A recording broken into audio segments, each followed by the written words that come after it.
This is ACOFAE.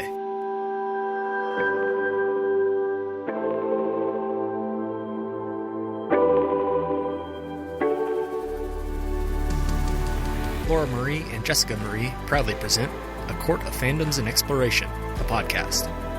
Fair warning, everything the hosts say is explicit, full of spoilers and adult content and shall not be used against them.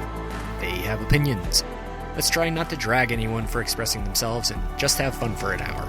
We all deserve it. This episode contains mention of Legendborn, the Black Witch Chronicles, Priory of the Orange Tree, Black Widow, Loki, and Star Wars.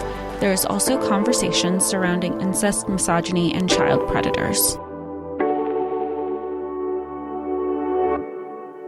Everybody, and welcome to A Court of Fandoms and Exploration, your weekly deep dive into the YA literature and fandoms that we love. I'm Laura Marie.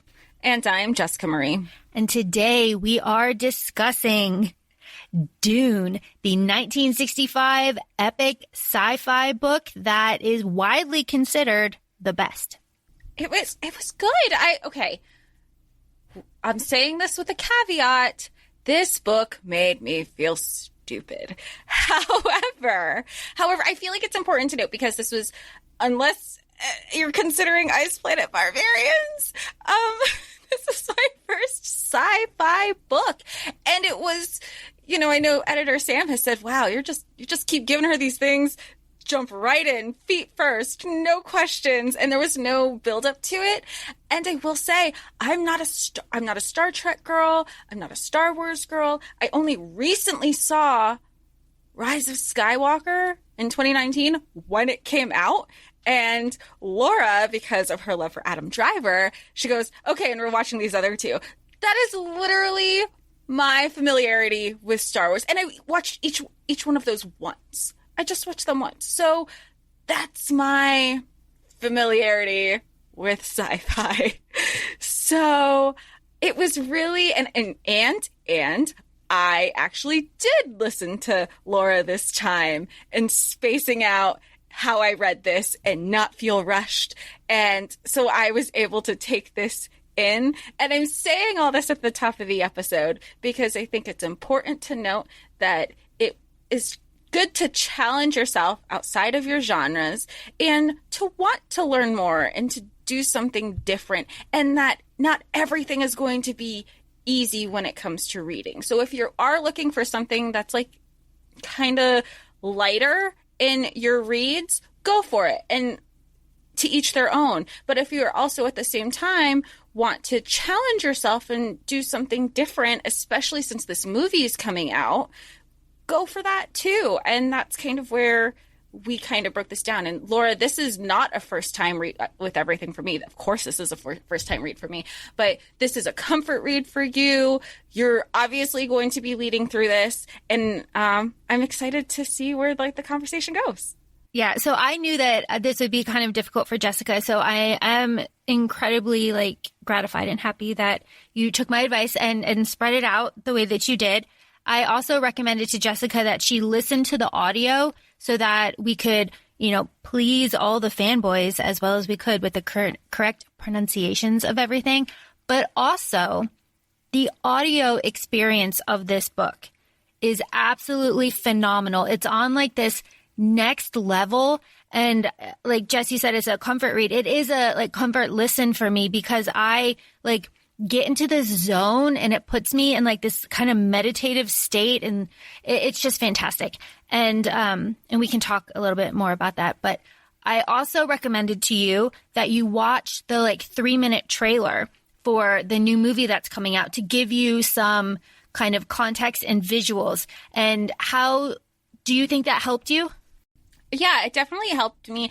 Also because I didn't just watch it once. If I felt like I was reading it and I wasn't, because sometimes I'll read things and I just didn't feel like I was connecting or in the world, I would take a beat and I would take a step back and I would go and watch the trailer again. And I made it a point to watch that trailer specifically as opposed to watching clips of the original Dune. Yeah, the original Dune is a cult classic, obviously, and it like really toes the line between being completely terrible and just like utterly fantastic, because the dialogue, most of it is pulled straight from the book. The cast is phenomenal. You got Sting, you have Patrick Stewart with hair. Like, what more could you ask for? But it is so much to pack into one movie that it's just like kind of incomprehensible for somebody that doesn't know anything about Dune. So like, I understand, but the new movie looks fantastic. And I think it's really interesting that we talk about it like right up front. The new movie coming out is going to be split into 2 parts. And the director said that there's a very like specific part where it's very clear in the book where one part ends and the next part begins. So that's very interesting. And I am so incredibly happy that they're splitting it into 2 parts just so that we can really explore everything that is Dune, because there is so much. And I know we talked about this earlier, but like when I was thinking about it, I was like, no, I've got this. Like I've read Dune, I've listened to Dune like a ton of times, like I understand. But when I was actually thinking about how to talk it through, I was like, there's so much. And I think we were saying, you know, I'm glad it was a movie, and I didn't know about the 2-part thing until right before we started recording, because I was thinking, how is this going to be all in one movie? And then I thought, well, is it going to be split up multiple? But that also didn't make sense. Well, at the time I go, you know, because in the book it's part 1, part 2, part 3, but it didn't seem like that transition into 3 movies for one book. I don't know, but it did seem like there's so much information there. And when if you think about it, you say, okay, if it's going to be one movie, what part are they going to take out? You really can't take out anything, because the entire, like, it's world building for a reason. And it's necessary. It's necessary because it doesn't feel like, you know how some people with world building in their writing, it just feels like filler, but none of this was filler, because it all attributed to something else or to another part, either the bigger plot or the smaller subplots or the stories behind the individuals. It was all just very necessary. Incredibly necessary. So I feel like going through the entire plot is just like kind of pointless. There's just too much. So I feel like for this episode, we hit our like high points, the things that we really love. And then at the end, we can talk about the things we really want to see in the movie. But I have a really good way to kick off this episode. And it is a quote from one of my favorite all-time books. So the quote is, you ready, Jess? You'll love this. Of course. Women, how they haunt this tale. That is a quote from Bernard Cornwell's Excalibur, talking about all the women in the world of King Arthur, but it is completely applicable here. So, Jess, tell me about the women of Dune. I was so excited because I feel like, and this is terrible. I'm sorry if this is just a stereotype, and I'm acknowledging that ahead of time, that when it comes to sci-fi, there is a preconceived notion that it is always and all fanboys, and it's heavily dominated by fanboys. And I think we've discussed that maybe in our con life episode about the stigma surrounding comic conventions and so forth. But I love that this book is written in the 60s. It is a male writer, and the women are they are the lead in this. And I don't think anybody sees. Obviously, I say like anybody, and I don't mean, you know, just anybody. I just don't think people can see that as they're the leads. They're the storytellers. They kick off this book, and they have the final line in this book. I love my name. I resonate with my name. It's fine. But all I knew was, you know, the name came from Shakespeare. This book made me so happy and proud to be called Jessica. Lady Jessica is amazing. She is smart. She is... I don't want to say calculating, because calculating has like this negative connotation. She is strategic. She is attuned to everything around her. She sees bigger picture. She, even with her relationship with Leto, Leto, yeah. Leto. Okay, I said it right the first time. Even with her relationship with Leto, she knew, she goes, I'm not going to make him marry me because why would I force somebody to do that? But more importantly, as long as we're not married, from a political, strategic standpoint, all these other houses and all these other alliances, there's something else that could be working in their favor, which ultimately works in our favor, which means we are the neck. We are controlling everything. And to these other alliances, nobody knows her relationship. So, and it's this, not even this unspoken thing. They both are thinking of bigger picture. And I really, really respect that. And she even drives it in at the end, when Paul kind of comes into this role and stepping aside with Chaney. But she is so smart. I love her. She's easily my favorite character of this book. And what is she? Oh, well, now she's a Reverend Mother, but she is a Bene Gesserit. And Bene Gesserit. So I see in your notes that you compared them to like Black Widow and like the whole like kind of situation. And that's not like wrong. The Bene Gesserits are women who have all of these abilities, and they are part of it's a eugenics like breeding program that they go out and try to make alliances and get the right genes together, because there is like a kind of religious kind of connotation to all of this. But it's just, they're so powerful, and they sit at the right hand of all the leaders, and like the emperor has a Bene Gesserit, and because they are in power. Like the Bene Gesserits are in power. They are a massive like player in the politics of this entire like universe. But whenever there's a woman in power, there's always somebody that is threatened by that. So Bene Gesserit to a lot of people is like a slur, and they call them like Bene Gesserit witches. And I just think that's so important, because it shows like the insecurity of man looking at like these very powerful women kind of like working everything behind the scenes. And I love it. I love it. It's great. It's great. And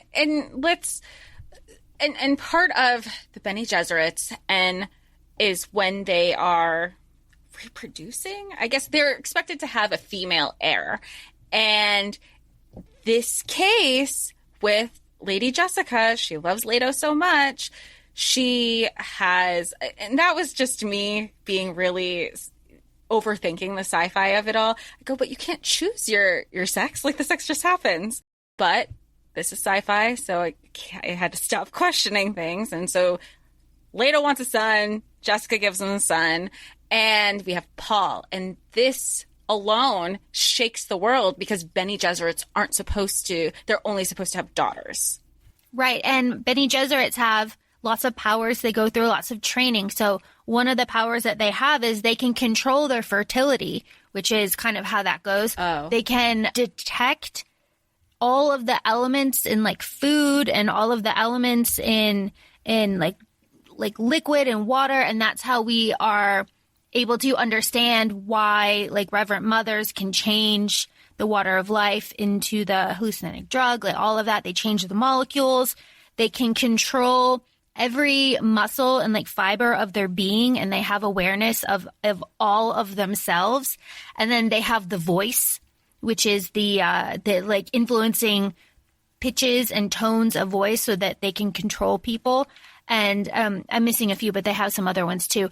And what's important about all of this is that Lady Jessica teaches Paul all of this. So he grows up in like the Bene Gesserit way, which is, never been done before, because there's never been a son like to do this. And that is like, that's kind of the background on like Lady Jessica and Paul going into, his and Paul's like whole storyline.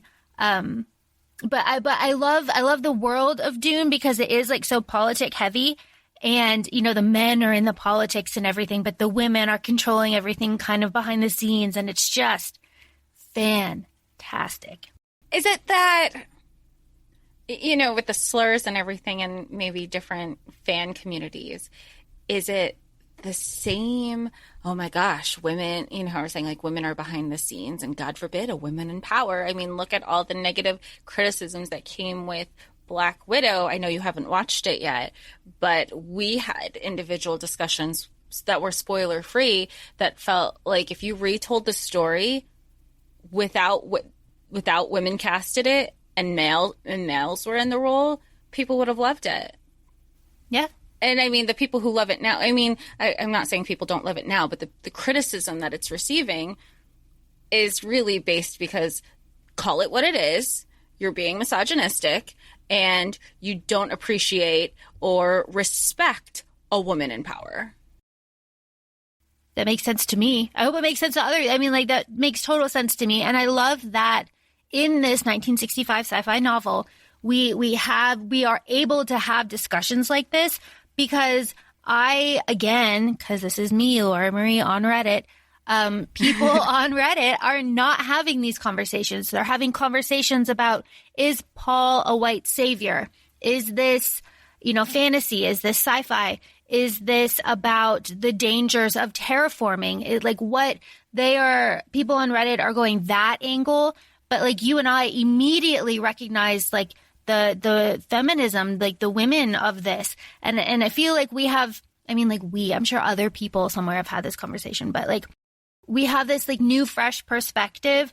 And I'm so interested to see on how that translates into the new movie because it is kind of there too in the original movie. So it is all just very interesting. But and also the fact that it's like we go back to it is written in the 1960s, and this is the conversation that was just starting, and it's and here we are in 2021 being able to have that conversation because it's still very applicable. Like we haven't come that far, people. So going through the entire plot, as we said, is just going to be ridiculous because there is so much. So let's hit some highlights. I'll start. One of my favorite scenes is the Gamjabar testing scene with the Reverend Mother Helen and Paul with Jessica there. I love that scene. And something that I really like about this book and the audio experience of this book is that we have a male, very classically trained, like male narrator that is like standard. But in the big scenes, the really big scenes, we have a full cast of people.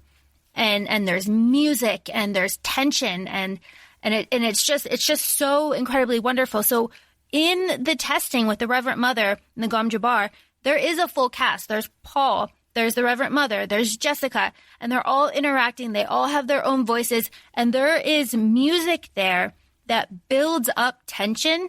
And the first time I listened to it, I was like, why am I so tense? Like, what is this? What is this? And I didn't even recognize that there was music there. And it's just so good. And I love that the Reverend Mother is like, this is a test to see if you're human. The Gamjabar kills animals, but like, we're going to go through this. And it's like a touch of the mystical because the box, is like nerve induction, but that is science. I love it. I love it so much. About the audio, I will say, because I would go in and out because I was listening to the audio the entire time, but I was also back and forth with the book itself to follow along. And I did that because I wanted to just recognize certain words and just kind of let it seep in some more. But the way the audio is, it's not word for word with the book, as opposed to typical Audible books where it is word for word. I mean, if there's a conversation being held, the interjections of he said, she continued, that's omitted in this particular audio. And to further on what you were saying with the building and the music and the full cast, it reminds me of maybe stories that we heard growing up about people who didn't have television like back in the day. So they had those epic radio show like radio shows that like, and tune in next week for the continuation of that's what this kind of the way it was delivered in a beautiful way, I feel like I don't, we said it. I don't know if I said it on the podcast already. When the movie comes out, I really look forward to going back and having more visuals, because even with the trailer already, there were parts where I go, that's this part. That you just knew where they were in the book and certain scenes of the trailer. But now that I know that it's really only part one, essentially, we're going to wait to see what happens. And I think just jumping back for a second, each chapter, like there aren't like chapters like chapter 1, chapter 2, chapter 3. Each chapter kind of is started off by the Princess Irulan talking, and in the audio, Princess Irulan is her own character. She has her own music, and you know it's another like female that's doing it that isn't part of like the regular cast, and she does all of the like sayings of Muad'Dib and the books that it comes from and like his ponderings and things.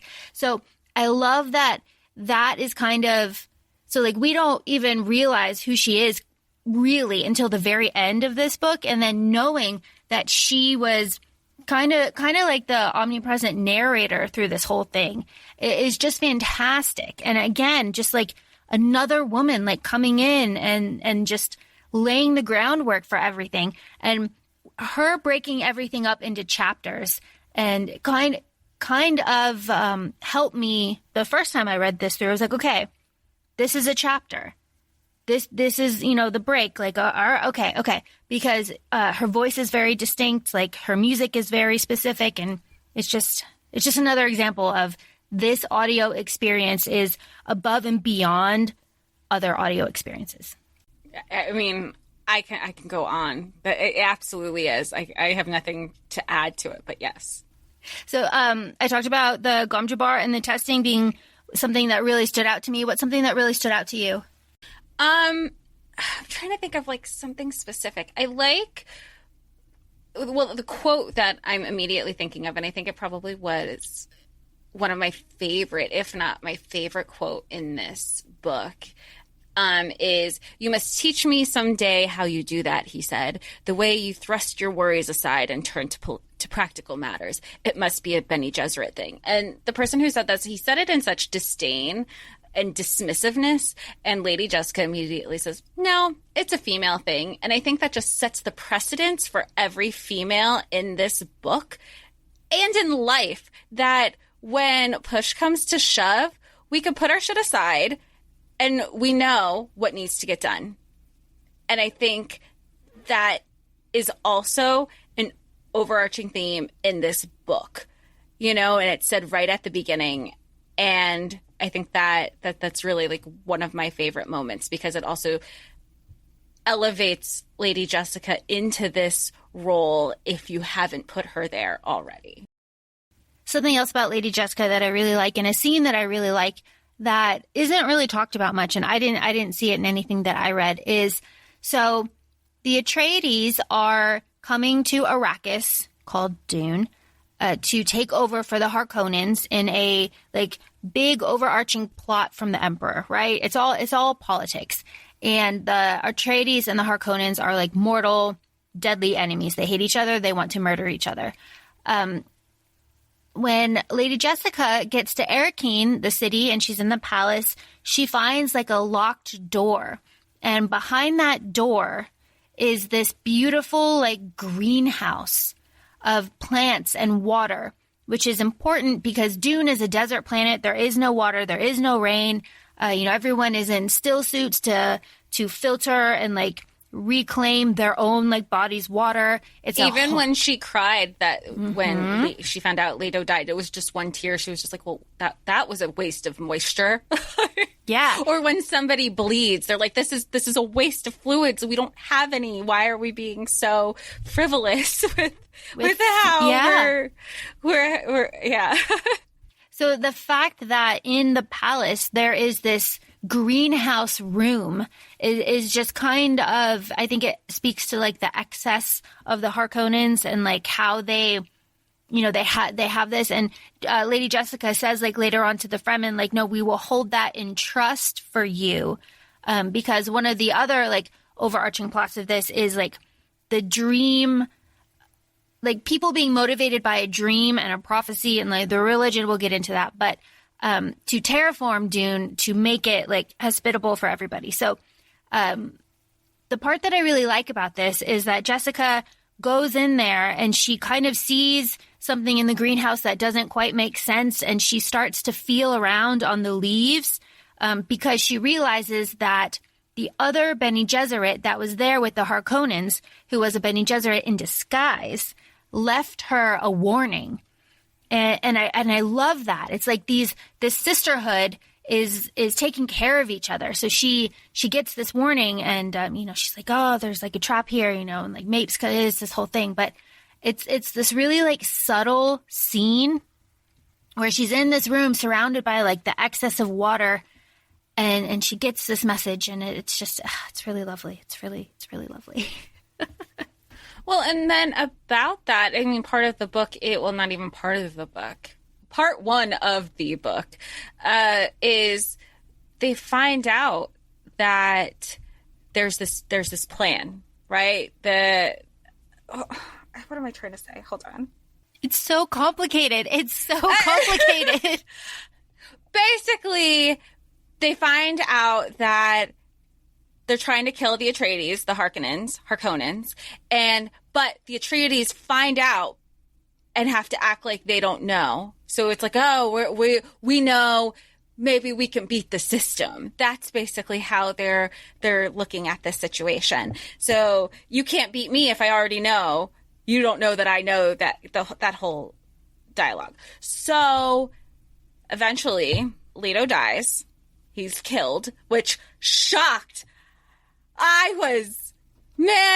Yui, I was kind of like, there's something there. I felt like Lady Jessica. I go, I'm on to you. There's something, but I don't know what it is, but I'm watching you. And then he's involved, and the Baron's involved, and then the tooth, and then when the tooth thing, I go, wait, he doesn't die just yet. I freaked out over nothing, but then he does, because then I realized the second he eats anything, he's dying. But Jessica and Paul get away because of the help of you. Like, he goes, I know what my name is going to look like going down in history. However, I still, like, these are my people. And I go, oh, so he was kind of good the whole time. But he also had an ulterior motive. I don't know. I don't know if he was good. I don't know if he was just, like, bigger picture. It really wasn't. It didn't feel like the self-sacrifice. But there was just a lot of things happening in that moment where I go, I feel like I've missed something. Well, and the whole thing with Huey is that he is a imperial conditioned like doctor, right? So they're not supposed to be able to like overcome their conditioning, and like that's why it was so surprising. And he'd been with everybody for so long, but his wife was killed by the Harkonnens, so like he had this like deep seated hatred for the Harkonnens, and like he needed to kill them, and the only way that he thought that he could do that was by hatching this whole plot and turning traitor. Like that's the thing that I really love about this book, is that everybody is so like multi-layered. There's so much to everybody. It's not just like a standard like one-dimensional book. Like everybody is so incredibly deep. And I feel like that is one of the things that maybe turns people off from this book or like intimidates them about this book, because there is such like kind of an aura of, this isn't easy. This is really going to make you think. But I feel like that is one of its like greatest things, is that when you get into it, it does give you this like perspective on things. And so I was talking to editor Sam about this, and he was like, when Paul goes on those like 50-page drug trips, I was just like, oh God. I was like, yeah, but because he read it, he didn't listen to the audio. I was like, but in the audio, you get all of this, and you get his inflection and his tone and his thoughts, and it isn't something that you skip, because the way that it's presented to you, you're like, huh, that's really fucking deep. Right. Right. And, it's funny because one of the notes that I put, where it was like lots of politics, the alliances, the world building, like the depth. I can see why this is right up your alley. Like, I was picking this up. I go, this is totally, if you hadn't read this and I was just reading this for like a classroom assignment or something, I would say, this is Laura's shit and she needs to read this if she hasn't already. I mean, obviously you have, but it was just something that's totally draws you in. And I think it's important to what you said is it makes you think. And again, this goes to like what I had mentioned at the beginning of the episode. If you want something lighter that you don't really need to focus on or don't really want to like I see this because it's going to sound crappy. If you want something that's intellectually stimulating and thought-provoking, that absolutely this. If you're not looking for that in your reading, or like, like I think I said, I go, I'm going to do after this read, I want some lighter things. It's good. It's good. This aligns with, in a different way, the Black Witch Chronicles, where I go, that makes you think. And that's more or less a quote unquote light read, but it's heavy topic. This is both. This is both. So when we're recording this, Loki has just finished up its season finale. And I love Loki. It's really fantastic. But Loki is all about his glorious purpose. And Paul is all about his terrible purpose.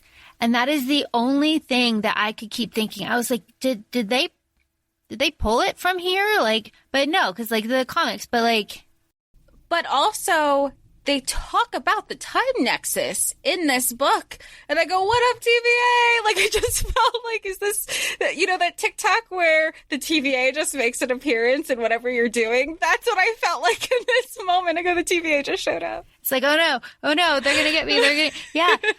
Cause like Paul talks about, okay, backing up. Oh, there's so much. There's so much.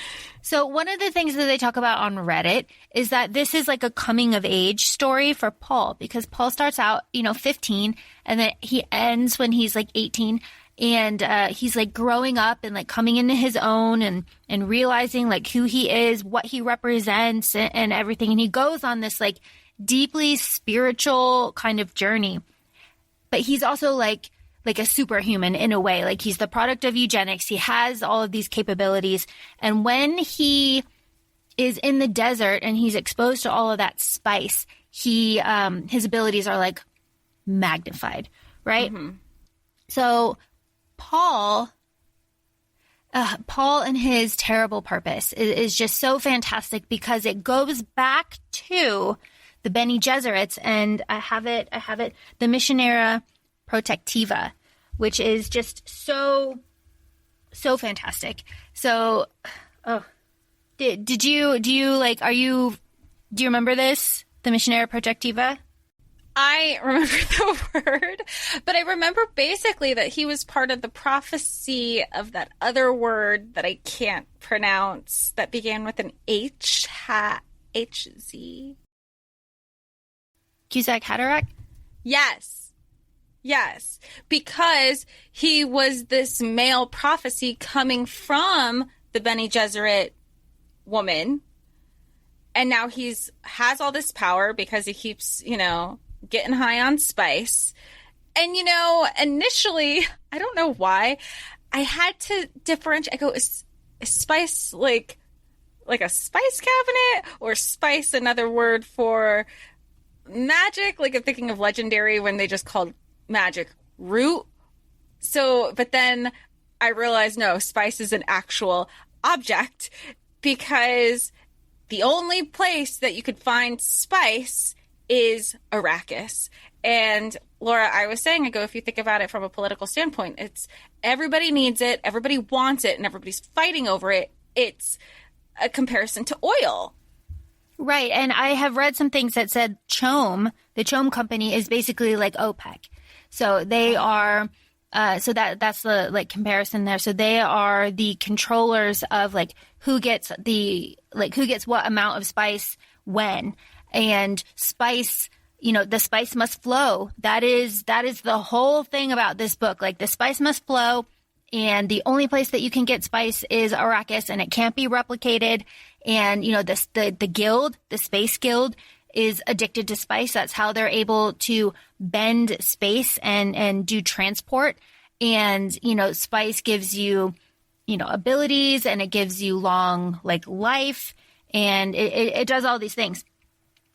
So I am looking, and if I'm going back to my notes, so we have the Lisan al-Gaib, which is the Fremen term for an off-world prophet, and that goes into the Mahdi, which is the name used by the Fremen to describe their savior in their messianic legend.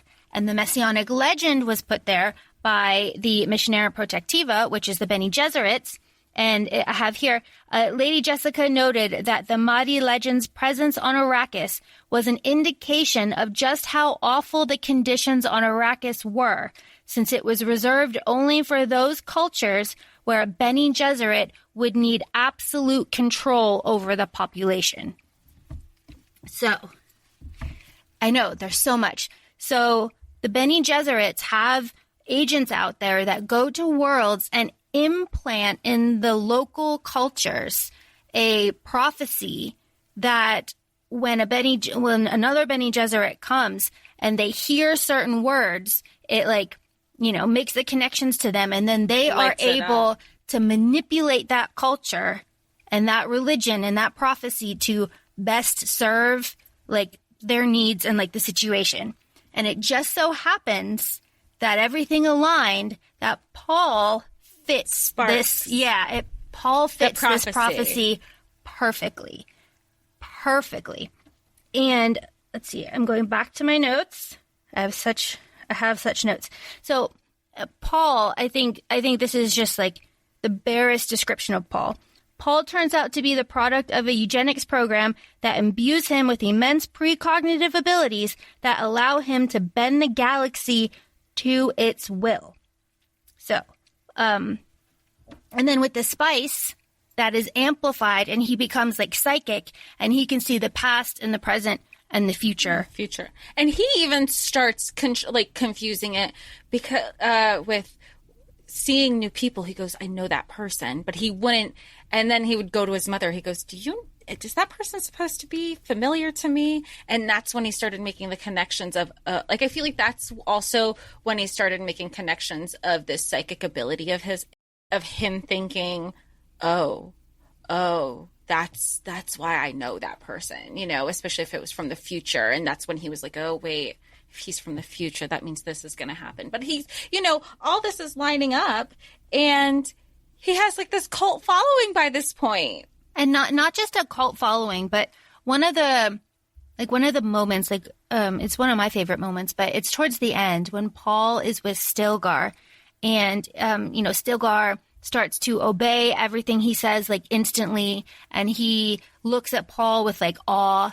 And Paul feels like this overwhelming, like, loneliness. He's like, I lost my friend. And now he's this creature that just follows me, like, basically on faith. He's like, but you knew me before, but now my legend is such that he is blinded. And now he sees me just as this, like, this like figure. And that's one of my favorite, like, introspective moments for Paul, where he's just like, shit. Because he even has these moments of, like, it's like Paul can see the future. He knows what's going to happen, and he is, like, actively trying to, like, not, like, fight against his destiny, right? Because he sees his terrible purpose in, like, the jihad, and, like, everyone's going to follow him, and you know, like, it's so incredibly complicated. But, like, I feel bad for Paul, but he's also, and we didn't even, like, point this out, but, like, he also had, like, mentat training too, so his mind works, like, differently than everybody else's. But on this, like, he is just a kid, right? Yeah. Well, when he found out about the mentat, he was 15, and at first he was like, that's not me. And he's that old soul 15, right? Because everybody, especially in the beginning of the book, they talk about how he's a boy, he's 15, he's a lad, but then there are certain circumstances where he kind of comes into his own and realizes he's a man in those moments, because he has to be moving forward, especially after the interaction with the Gom Jabbar. Exactly. And right before he has the test with the Gom Jabbar, he has like visions of like Chani. And so when he sees Chani later on, he's like, I know you, I've seen you. And that is kind of like connecting like his past and his like present and future. And oh my gosh. And well, that made me, this is going to sound so nerdy. So I'm reading the book, right? And then I'm watching the trailer and I'm going back and forth, and then I start thinking, what if the trailer isn't like, we're not seeing Zendaya, and especially now that I know the part 2 thing, what if the Zendaya that we're seeing now isn't where we're going to be left off in the movie? All these interactions with her are all the future that we're seeing in the present that he's flashing back and forth to. When I made that connection in the reading, that's what I started thinking of the trailer. I go, what if we're not seeing her? What if these are all just like flash forwards and flashbacks? And speaking of like flash forwards and flashbacks, so Paul has many names throughout this. He has Usu, and he has Moadib, and Moadib becomes like a battle cry. And when everything kind of like solidifies for Paul is when he defeats Jameson, and he's like part of the tribe now, and he's responsible for Hera and the kids, and he's got Chani, and everything's starting to fall into place for him. And they were like, what do you want your like name to be? And he's like, what is the name of the mouse? Because the mouse is like one of the first animals that he saw, and this whole thing. And Stilgar says like, oh, that's Moadib. Is that why there's a mouse in the trailer? Why did I just?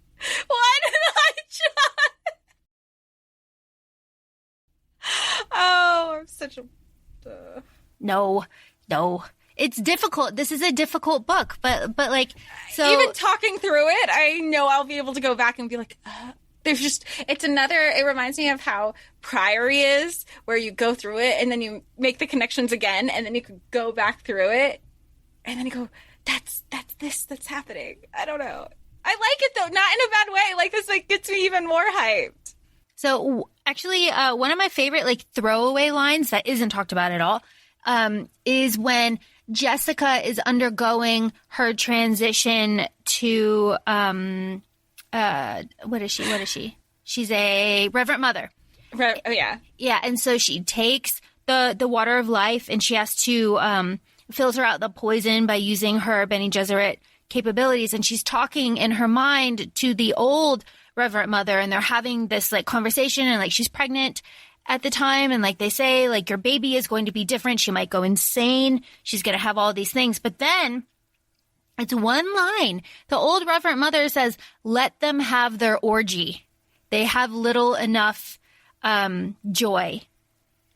And you're like, oh, so they all are going to take this changed water of life, which is a hallucinogenic drug, and they're going to have a mass orgy. Oh, because they always talk about like the cohesiveness of the tribe, and like they're all together and they have this like connection. It's like, huh. And then they say very specifically that like Paul holds himself back from that. Like Paul doesn't participate in that, during the ceremonies, because he like holds himself apart. And it's just like, well, we're not going to elaborate on this, but they don't. They don't. It's just like one sentence. It's like, okay. Who knows? Hollywood might change that. Who knows? But yeah, it's just like one of those really interesting things. One of my other favorite scenes is when Paul rides the worm. Oh my gosh. Oh my gosh. Not a euphemism. Not a euphemism. Like he literally, so we haven't really talked about like the Fremen and like what they are, but like a Fremen, the Fremen are like the native inhabitants of Dune, and there's this whole subplot with Seleucia, Sarkundus, and like the Emperor's prison planet, and like Sardaukar that come from there are the elite warriors, and like they're trained on the planet, and it's like very difficult. And like Arrakis is kind of the same. So like the Emperor has his highly trained army that lives on a prison planet with incredibly harsh traditions and environmental, like obstacles. And then Paul on Arrakis has basically the same thing. He has a highly trained, highly motivated population at his fingers that are like hidden from the rest of the world. The rest of the world has no idea about the numbers. And the Fremen are like primed for a savior, right? And Paul fits all, he ticks all the boxes. And Paul, in his terrible purpose, wants to like rise up and defeat the Emperor and the Harkonnen and all of this. So it's like there's these two parallels, fighting against each other. And one of the like characteristics of Fremen, besides like the spiced blue eyes and the still suits in the water and everything, and their overarching goal of trying to terraform, and that's Dr. Kynes, trying to terraform Dune, is they ride worms, but it happens like deep out in the desert. And there aren't like thopters and like things that go out there to see it. So just like the imagery, like Paul calls up and they say like 12-year-olds do this. Like it's part of your like introduction into the tribe. Like 12-year-olds ride the worms. And Paul, I think, is like 16 when they do this. So Paul puts go ahead. And I was going to say, like, these worms, I feel like if anybody's listening, when we saw the trailer, even though we had joked about, like, we had to force ourselves in not thinking about the Beetlejuice worm as the Mittengard worm, seeing these worms is exactly how I imagine the Mittengard worm would be. And I think it's important to note that the worms and the spice have a symbiotic relationship, because the spice, you can't kill the worms, because if you kill the worms, the spice isn't going to exist. And the spice doesn't exist without the worms. So it's kind of like the worms are protecting it, but allowing it to cultivate and be there. So that's kind of how I also processed the Fremen, where they had to find a way to work to have some sort of relationship with the worms. So that way everything can just keep existing, in a way. That was the only thing I wanted to point out, if whoever is listening. Continue. So in this, like, one of my favorite scenes, like, Paul calls a worm. There's like a way to call the worms, because you can't walk across the desert, because if you walk in like just like a normal way, any vibrations will bring the worm, right? So you have to walk. It's like step, slide. It's like this whole way that you go across the desert. But Paul puts down like a thumper, which is something that literally goes like lump, lump, lump, and calls a worm. And Stilgar's there. He's like, this is the biggest fucking worm we've ever seen. Like, it's like a it's like a great grandmother. I don't know. It's a giant worm. It's like one of the biggest ones they've ever seen. It's an old worm. And Paul, puts the hooks and he like crawls up the worm. He opens the segments and he's riding this worm. And all I can think of is like Timothée Chalamet in his still suit, like crawling up the side of this worm and just like owning it, right? And then like got the reins on this giant fucking worm, because in the trailer you see a giant worm and it's huge. And I just can't wait to see that. It's one of my favorite moments. It's just, and then like all of the other Fremen that are with him, and like Chani and Stilgar, they all get up on the worm together, and it's like this whole like group of them riding this worm, and it's just so freaking cool, and like unique, because like there's sandworms in like other places, obviously, and like my mind just immediately goes to Beetlejuice, but like here, it's just so cool, and I feel like, because everything's getting like remade, and obviously like this is a remake too, but it's like the technology has caught up with the vision, and I feel like that's something that sci-fi really struggles with, is like just like you have this vision, but you can't make it happen because the tools don't exist yet, and the tools exist now. Well, and George Lucas is even known to say that with certain parts of the Star Wars saga, is that there's a reason why the movies came out in the 70s, and the reason, his order he had this whole thing mapped out, but how it was released, he even knew what he was envisioning for certain parts of the saga, the technology wasn't there, and he didn't want it to look cheap either. And I feel as if Dune, that original movie, I was texting you yesterday, I said this, or maybe the day before, I go, the technology wasn't there. Like, you're watching it and the story's there, obviously, because they're pulling directly from the book. Like, it doesn't even feel like a rewrite, you know, like a screenplay kind of thing. Is that the technology just wasn't there. And I'm really, you were showing me the Gomjavar scene, and I go, the way his hand peels, that, you know, that special effects makeup has come a long way since then. It was, you know, you could have gone to Spirit Halloween and gotten the same effect. But I digress.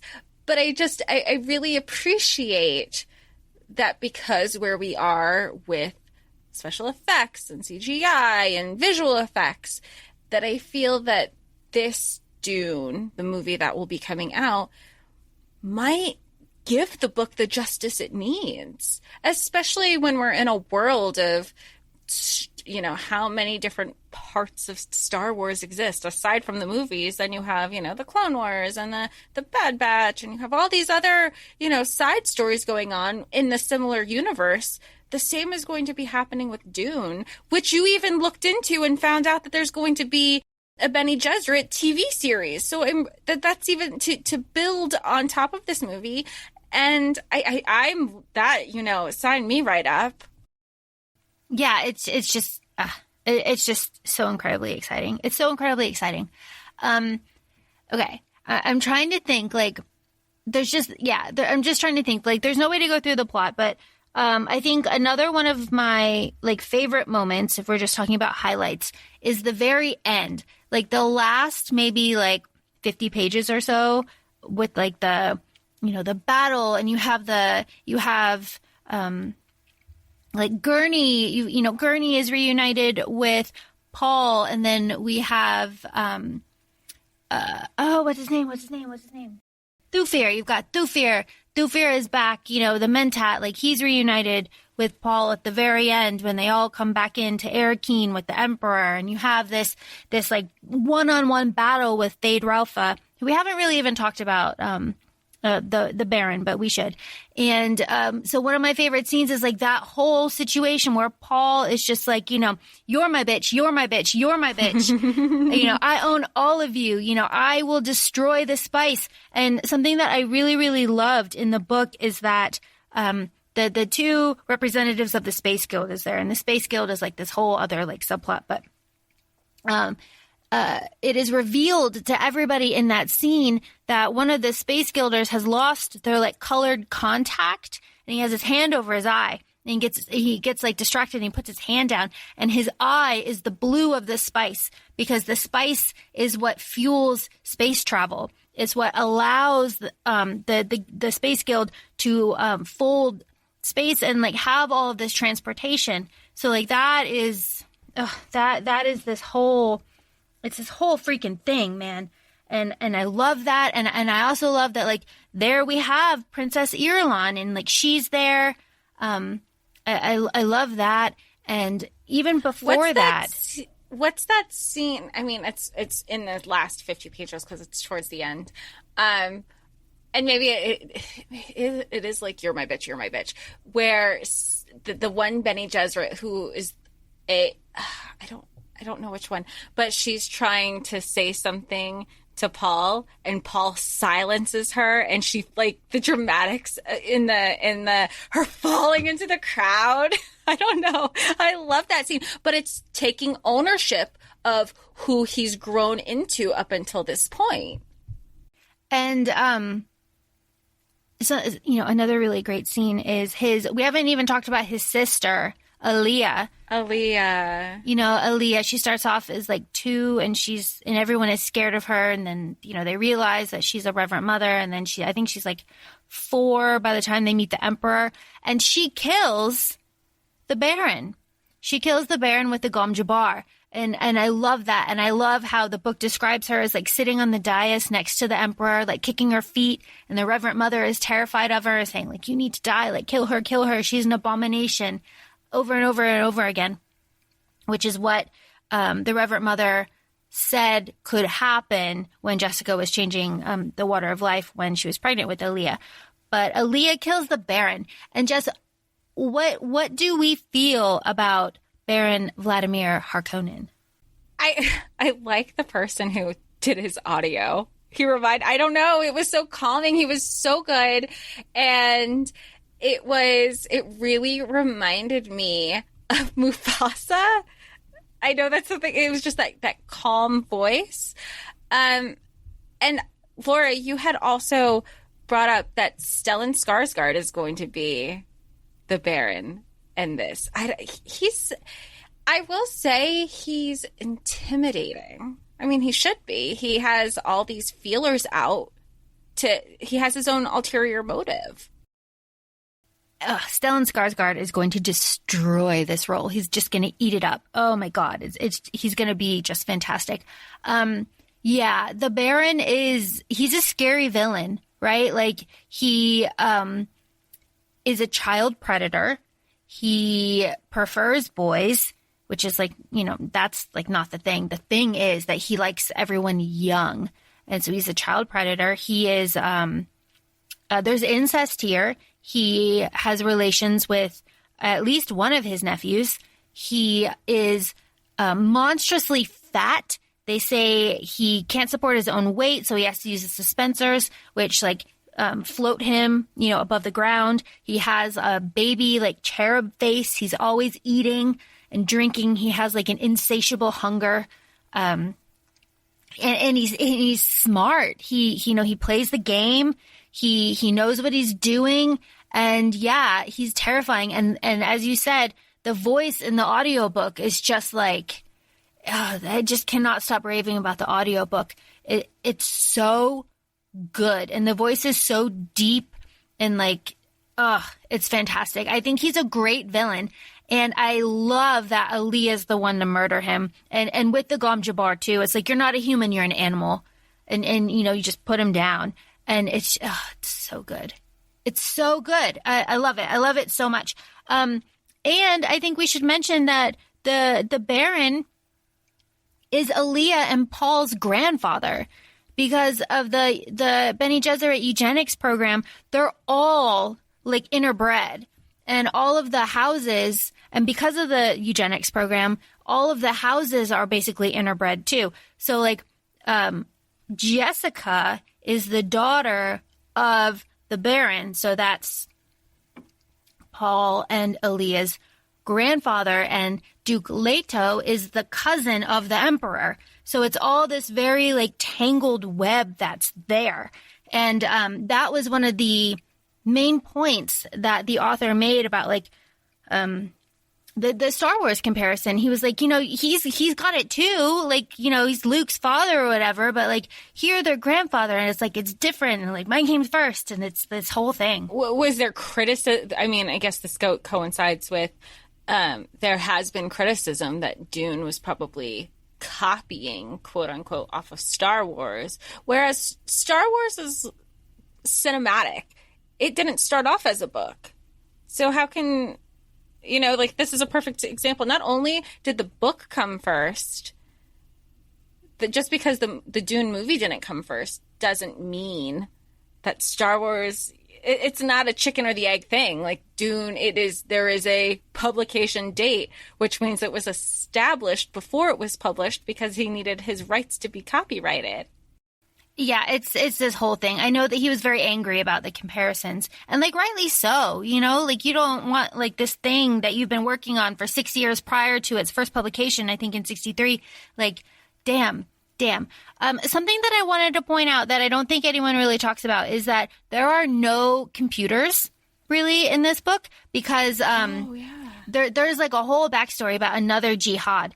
And so I have it here. It's the society is neo-feudal, and it's forestalled the rise of dangerous artificial intelligences by banning computers and replacing them with human beings conditioned with parapsychological disciplines that allow them to perform at the same level as machines. And that is because...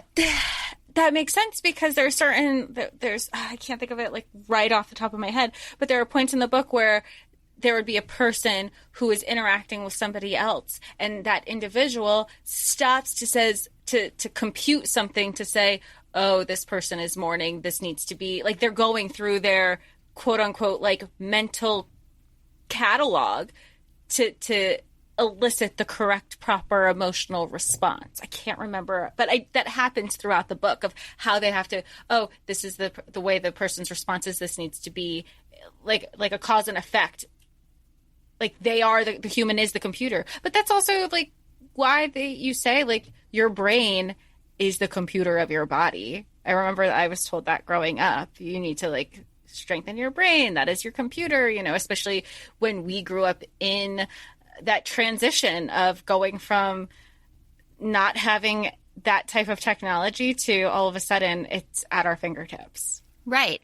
And like the mentats with the red stained lips because they drink the juice is part of that. Like they are kind of computers and they need all of the like correct information to like, put like a logical output and like that. So like that's all part of it. I find it very interesting because it is very comparable to like Battlestar Galactica. And, Battlestar Galactica is like one of my true loves. And in Battlestar Galactica, the robots are able to infiltrate all of the new technology and destroy like absolutely everything. And the only reason that people survive is because they were on, just by coincidence, very old school like ships and stuff that have like rudimentary kind of technology. And the robots were not able to like infiltrate that. So I find it very interesting. Like when AI is taking over, everybody makes fun of me, but when I ask my Alexa to have like help me with something, I always say please and I always say thank you, because when there's an AI uprising, I want them to look at me and they go, oh, but she was nice. She used her manners. That's all I ask. Like, it's so true though. It's so true. And so if you go on the Dune like fandom, like wiki and stuff. And, I encourage everybody to do that. It's incredibly helpful. There is a backstory about like, suffer no computer to like take over the intelligence of the mind. There is like a prophecy type, like mandate there. And like that is the basis on like kind of which Dune starts, where there are mentats. So it's like mentats and the Bene Gesserit and the Space Guild are like the triangle, right? And like Chom is the overarching kind of umbrella over all of that. And then below the triangle is like the Emperor and then all of the great houses. And like they're all fighting with each other. And it's so interesting. It's such a good play on politics. Let's talk about the end of this and how it kind of stops, because I know you were like, it stops. It just felt very abrupt, but it also feels like it was an abrupt closure, but you could also see where it can go. And you even asked me, you go, did I look into the next books of what's to happen next? And I hadn't. And you had said it's crazy. But at the end of the book, everyone's kind of looking at Paul like, okay, dude, what's next? Where are we going with this?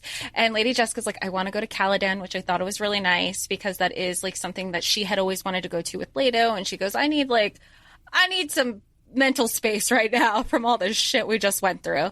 And then you have Chani, and you have Princess Irulan, who all these political relationships are basically you're tying everything up in like a pretty little bow at the end of this book, but also setting it up for the next one. And I totally see that. But the last line that Lady Jessica says to Chani, because Chani's like, I don't want a title. I just want to be with Paul. Like, I love him. And Paul says, yeah, I'm not marrying you, but you could be my concubine. And of course, I think to anybody else, that's just kind of a slap in the face because he's going to be with Princess Irulan. But if you've been following along the women in this book the whole time, it is bigger picture. He goes, that is who on paper for alliances and political reasons, that's who I'm going to be with. But even Lady Jessica goes, then you don't know my son. That's all it is on paper, but you are going to be the one that he loves, and you're going to be the one who bears his children. And let's remember, I mean, they did have a child, and the child died through this the war and the violence of everything leading up until this point. So they've already have this relationship established. And Lady Jessica says, do you know so little of my son? Jessica whispered. See that princess standing there, so haughty and confident? They say she has pretensions of a literary nature. Let us hope she finds solace in such things. She'll have little else. A bitter laugh escaped Jessica. Think on it, Channy. That princess will have the name, yet she'll live as less than a concubine, never to know a moment of tenderness from the man to whom she's bound to. While we, Channy, we who carry that name concubine, history will call us wives. And that's just how it ends. That's how it ends. But from the beginning of the book, you knew how strong and powerful Lady Jessica was with her relationship with Leto, and you knew how Leto felt the same way. And essentially, Paul said a similar speech in claiming that, like, you are going to be who I love, and you are going to be the bear. You are going to be my concubine. And that's what Lady Jessica was. She was, for all intents and purposes, she was the Duchess, and everybody saw her as such also. She's known in history as that. And you see where it's set up, and, you know, women. So it's set up as Paul will be the emperor now. He is legitimized by his marriage now to Princess Irulan, and that's like how that ends. And I have a little excerpt here just about like kind of an analysis, and it's like, Paul Atreides is full of terrible purpose, and he's releasing an endless war across the cosmos. He comes to accept this, but Paul's great power ends certain feuds and old ways, but he will replace it with more violence and more pain. The only thing celebratory here is the end of stagnation, as he puts it. Humanity will move forward, and that will be more brutal and full of suffering. So Paul has this army of Fremen who believe in him and his vision of terraforming, and they're going to like go out with, you know, Paul's terrible purpose and kind of like form the jihad. It's this whole thing, right? So people say, like, is Paul a white savior? Well, first of all, Duke Leto Atreides is said to have olive skin. So if we're going just by like that definition, like, you know, maybe not. But is he like a white savior? I would say like no, because he like manipulated these people based on, you know, the prophecy that was already there, used them for his own personal like vendetta. And then when they become like rabid in like adoration and like belief in him, the like jihad is set on. So like he didn't. I don't feel like he saved anybody. Them. Yeah, and you know the goal of like terraforming Arrakis is like, you know, it's a good goal. It's the thing that was implanted there. You know, and kind of like stoked the fever for that. But like, are they saved? I don't feel like they're saved. So that's just my like, you know, quick. They don't feel saved from anything either. Yeah, like there's nothing has come to it. I just feel like there was nothing accomplished. I mean, obviously the Harkonnen, but that was Paul's goal. Yeah. It's just very interesting, and people, you know, as I said earlier on Reddit, like people go off about this kind of stuff, but like, woo buddy. But that's not what we're here for. We're here for the women, and the women, how they define this tale. It is just, they are unstoppable. So let's end this, because I know we're running, you know, kind of long. Let's end this with some speculation about the movie and some kind of appreciation for the casting, because I think the casting is great. Is great. Here for the casting. I'm here for the diversity in the casting. I love it. I'm here for it. I'm all for more people of color. Absolutely. Give me more of it, and we're going in that direction. Zendaya as Chani, after reading Chani, absolutely love it. Every single person I've seen casted, or when the name would pop up in the reading, I would go back over to IMDb. I could see it. So I'm excited for it.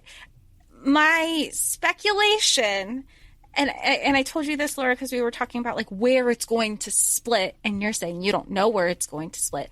I think part 1, right when Paul says, then I want to be called Muad'Dib to Lady Jessica, going into part 2, I feel like that can be where it ends.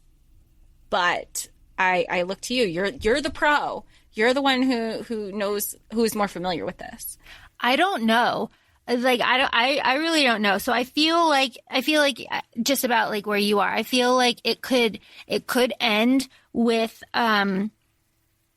Stilgar capturing Paul and Jessica after they've made their run. After just after the betrayal, after the Sardaukar come, dressed as Harkonnens, and all of that. It could end there. It could end with Paul being accepted into the tribe after What the hell? I was just trying to get in contact. Did you see that? At this point, I came in and podcast hole crap out of Laura. We will resume after the beep once things had calmed back down. Okay. So, Sam wrote in the chat, he goes, and it was forwarded from his dad. Thanks. Now that I've had some coffee, here's an example for Laura. In Dune, the Fremen and the Sardaukar can do what they do because they've been forced to adapt to extremely harsh environments. In the universe we live in, it's not too much of a stretch to say those adaptations are plausible. In contrast, in Lord of the Rings, wizards have their powers just because. There's no rational cause. It's just a fictional premise of the universe. Yeah, that makes sense. And that's kind of what we've been saying too. Right. Oh my God. I don't even remember what we were talking about. Something that we should mention that we haven't is the very powerful litany of fear. I know that is Editor Sam's, his dad's favorite thing is litany of fear. It's fear is the mind killer. And I really love that. It's in the trailer. It's in everything. It permeates everything. It's like a little mantra that Timothée Chalamet says and that Paul says in the book over and over again. And I feel like it's just this really beautiful kind of thing. It's I will let it pass over me and through me. And then, when I look back, it'll be in my past. I love it. So, litany of fear. We were talking about the cast of the new Dune movie. So we have Jason Momoa as Duncan Idaho. And in the book, Duncan is not there very long, which makes me sad because I always want to see more Jason Momoa. But that's very... And he's almost kind of clean shaven. He doesn't have this... That threw me off. He's so recognizable. It's not like I'd be like, ooh, who is that? But Jason Momoa, man. Ugh. We love it. Oscar Isaac from, Star Wars is going to be Duke Leto Atreides. Here for it. Javier Bardem is going to be Stilgar. Fantastic. And Josh Brolin is going to be Gurney. And I am so excited to hear Josh Brolin and all the quotations and all of the music and the balisette playing. He's going to eat that. So I am just so stoked about this. And we have a little story about Rebecca Ferguson. Oh, it's not really a little story. We were having the conversation when I realized Rebecca, when we were finding out the casting, I go, Laura, she goes, what? And I go, we've met Rebecca Ferguson. She goes, what are you talking about? I go, we went to, and Laura used to live here with me in on the East Coast, and I go, we went to the Mission Impossible premiere, and we met a lot of people. We were really fortunate. But we have a picture with Rebecca Ferguson, was one of the people that we met. And she goes, oh my gosh, yeah. And I told her, and I think we were just having like a general conversation about Hollywood, because she was clearly the love interest in Mission Impossible. And now seeing the shift that here she is in this prominent role of Lady Jessica. And it's a wonderful thing. It's just interesting to see, how your roles are casted differently based on where your age is. And, that's Hollywood, and it's not acceptable, but it is what it is for now. And that's a whole different conversation that I don't want to go down. But I'm really, and that was something that I liked about this book, is that it was plot. And if romance was there really wasn't romance. It was really just established romantic relationships. But I really appreciated that. I really just appreciated the plot. Granted, there is a lot of it, and we keep saying that there's just like, oh my gosh, there's so much. Where do you go? But, there's always going to be more to dissect. And I'm sure we'll have, if the second, when the second movie comes out, we'll probably do a recap of, what were the takeaways, what were the comparisons. There's a lot here, because clearly we're kind of all over the place, which is fine, because that's how the conversation's supposed to go. It's more organic that way than trying to just, what's the point of a podcast for us if we're just going to retell the entire thing, at least with this book. Yeah, and it's impossible with this book. There's just like so many nuanced things, and so many like theories that you could go into, and all the religious kind of aspects of it, and there's just so much. I love Dune. I said it before, I'll say it again. The audio is a comfort audio for me. If you are an audiobook person, I can only recommend the audio. It is beautiful. It is well done. It puts you like right in the mindset of it. Reading it, of course, though, is absolutely good, because you can like acknowledge and like recognize the like names and places and like things, and like that's very important too. So would recommend, of course. Don't be scared of it. Like there really isn't any reason to be afraid of this book. It is a lot, but I feel like if you kind of approach it the way Jessica did, space it out. Take your time, use like the visuals and clues that there have, go to the wiki. There's so much there that you can really form a good picture and kind of appreciate it for what it is, because, it came out in 1965 and they're making a movie about it now. So like, obviously it resonates with people. Obviously it's important to people. And it's one of those books that has like stood the test of time. And we are talking about it in kind of like a new and exciting way, focusing on the women. So I can only imagine like where more conversations will happen when more people are exposed to it. And a couple like words from advice from somebody who this is very new sci-fi to me. If you're going to do the audiobook, as somebody who typically listens at a very increased speed, this is a book that I wouldn't go over like 1-3 you really want to read it at speed. A second thing of advice that I would give is this is a good tandem read book. So you have a lighter book that you want to read while also reading this. It kind of just balances it out, so you don't feel like everything's just so heavy and overstimulating almost. I think that was something that was really helpful for me. And also, because of the complexity of this book, we're going to have, like, I already started keeping track of all the links. So usually we'll have like a link here or, shout outs there in our show notes.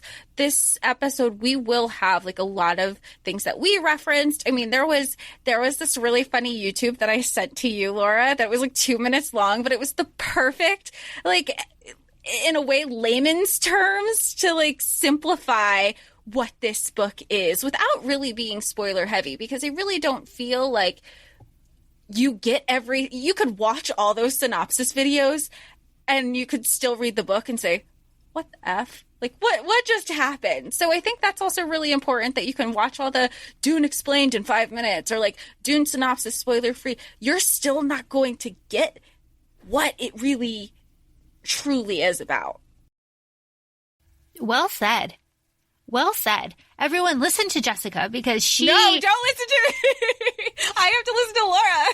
Yeah, Jess knows what she's talking about. Because, like, I can't... Okay, so just, like, really briefly, like, I remember watching Children of Dune when it was on, like, the Sci-Fi channel. And I remember telling my dad, like, I really love this. And then we watched the original movie. And then I read the book... I read the book when I was in high school, maybe, and then I read it again in like 2015, and then I'm reading it again now, and I kind of like go back and forth with the audio. If I need something to like calm me down, I'll like start it, you know, and I won't finish it because it's like a huge commitment.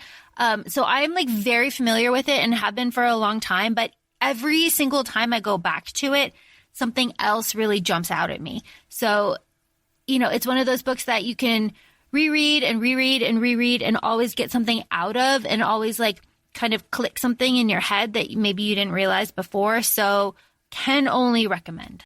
So give us your thoughts. We're going to be talking about it all week, especially leading up until the premiere this weekend with the movie coming out. I mean, unless they change it again.